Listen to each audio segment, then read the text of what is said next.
Hi guys, welcome back to my channel. ಹೇಗಿದ್ರೆ ಎಲ್ಲರೂ ಚೆನ್ನಾಗಿದ್ದೀರಾ? ಇವತ್ತಿನ ಸಂಚಿಕೆಯಲ್ಲಿ ಆಸೆ ಸೀರಿಯಲ್ದು ಏನಾಗುತ್ತೆ ಅಂತ ನೋಡೋಣ ಬನ್ನಿ.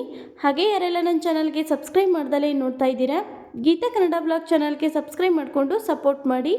ಹಾಗೆ ವಿಡಿಯೋನ ಫುಲ್ ಎಂಡ್ವರೆಗೂ ನೋಡಿ, ಇಷ್ಟ ಆದರೆ ಲೈಕ್ ಕೊಡೋದನ್ನು ಮರಿಬೇಡಿ.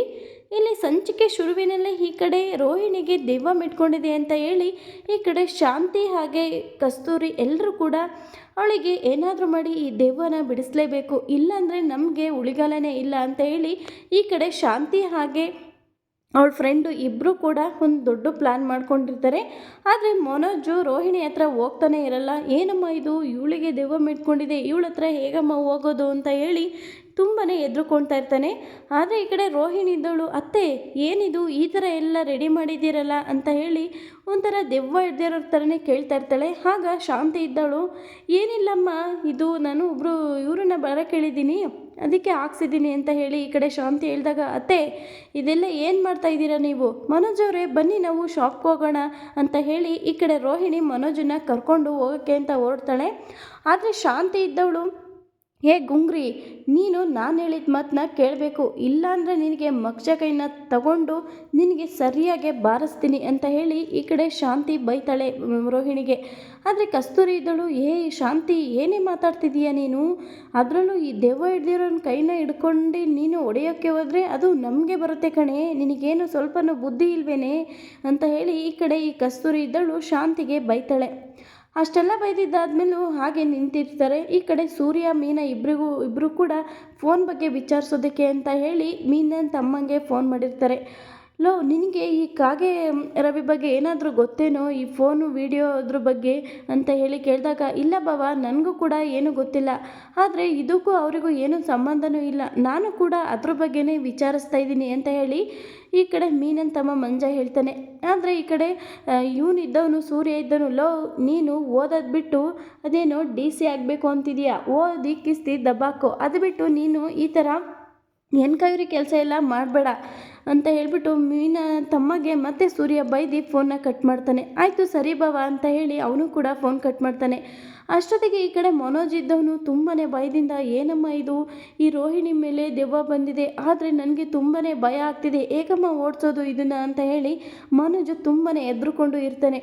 ಆದರೆ ರೋಹಿಣಿ, ಯಾಕೆ ಇವರು ಇಷ್ಟು ನನ್ನನ್ನು ಅನುಮಾನದಿಂದ ನೋಡ್ತಾ ಇದ್ದಾರೆ, ನನಗೆ ದೆವ್ವ ಮೆಟ್ಕೊಂಡಿದೆ ಅಂತ ಹೇಳಿ ಅಂದ್ಕೊಂಡಿದ್ದಾರಲ್ಲ, ನಾನು ಯಾಕಾದರೂ ಇವ್ರ ಹತ್ರ ಕನಸು ಬಿದ್ದಿದ್ದನ್ನೇ ಹೇಳ್ಕೊಂಡಲ್ಲ ಅಂತ ಹೇಳಿ ಈ ಕಡೆ ರೋಹಿಣಿ ತುಂಬಾ ಇದು ಮಾಡ್ತಾ ಇರ್ತಾಳೆ. ಹಾಗೆ ಅಲ್ಲಿಗೆ ಒಂದು ಸ್ವಾಮೀಜಿ ಬರ್ತಾನೆ. ಒಳಗಡೆ ಬರ್ಬೋದಾ ಅಂತ ಹೇಳಿ, ಯಾರದು ಅಂತ ಹೇಳಿ ನೋಡಿದಾಗ ಈ ಸ್ವಾಮೀಜಿ, ಅವನು ರೋಹಿಣಿಗೆ ಬಾ ಇಲ್ಲಿ ಕೂತ್ಕೋ ಅಂತ ಹೇಳಿ ಹೇಳ್ತಾನೆ. ನಾನೇ ಕೂತ್ಕೋಬೇಕು, ನನಗೆ ಏನೂ ಆಗಿಲ್ಲ, ನಾನು ಚೆನ್ನಾಗೇ ಇದ್ದೀನಿ ಅಂತ ಹೇಳಿ ಈ ಕಡೆ ರೋಹಿಣಿ ಹೇಳಿದಾಗ, ನೀನು ಚೆನ್ನಾಗಿಲ್ಲ, ನಿನ್ನ ಮೇಲೆ ಇಟ್ಕೊಂಡಿರೋ ದೆವ್ವನ ನಾನು ಇವಾಗ ಬಿಡಿಸ್ಲೇಬೇಕು, ಬಂದು ಕೂತ್ಕೋಬಾ ಇಲ್ಲಿ ಅಂತ ಹೇಳಿ ಈ ಕಡೆ ಈ ಸ್ವಾಮೀಜಿ ಬೈತಾನೆ.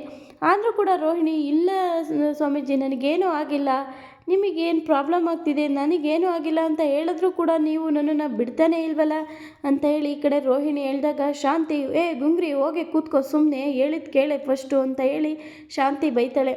ಯಾಕೆ ಹೇಳಿದ ತಕ್ಷಣವೇ ಈ ಕಡೆ ರೋಹಿಣಿ ಬಂದು ಕೂತ್ಕೊತಾಳೆ. ಹಾಗೆ ಈ ಸ್ವಾಮೀಜಿ ಇದ್ದವನು, ಯಾರು ಹೇಳು ನೀನು, ಏನಾಗಬೇಕು ಅಂತ ಹೇಳಿ ಹೇಳಿದಾಗ, ಏನು ನಿಮ್ಮ ಪ್ರಾಬ್ಲಮ್ಮು ಅಂತ ಹೇಳಿ ರೋಹಿಣಿ ಕೇಳ್ತಾಳೆ ಇಂಗ್ಲೀಷಲ್ಲಿ. ಆಗ ಈ ಸ್ವಾಮೀಜಿ, ಇಂಗ್ಲೀಷ್ ಮಾತಾಡ್ತೀಯಾ ಅಂತ ಹೇಳಿ ಕೋಲಲ್ಲಿ ಒದೆನ ಹೊಡೆದ್ಬಿಟ್ಟು, ನೀನು ಅಚ್ಚ ಕನ್ನಡ ಮಾತಾಡಬೇಕು, ಇಂಗ್ಲೀಷ್ ಮಾತಾಡ್ತೀಯಾ ಅಂತ ಹೇಳಿ ಸರಿಯಾಗಿ ಬಾರಿಸ್ತಾನೆ. ಈ ಕಡೆ ಶಾಂತಿ, ಕಸ್ತೂರಿ ಹಾಗೆ ಮನೋಜ್ ಇಬ್ಬರಿಗೂ ಕೂಡ ತುಂಬಾ ಭಯ ಆಗುತ್ತೆ, ಏನಪ್ಪ ಇದು ಈಗ ಹೊಡಿತಾ ಇದ್ದಾರಲ್ಲ ಅಂತ ಹೇಳಿ.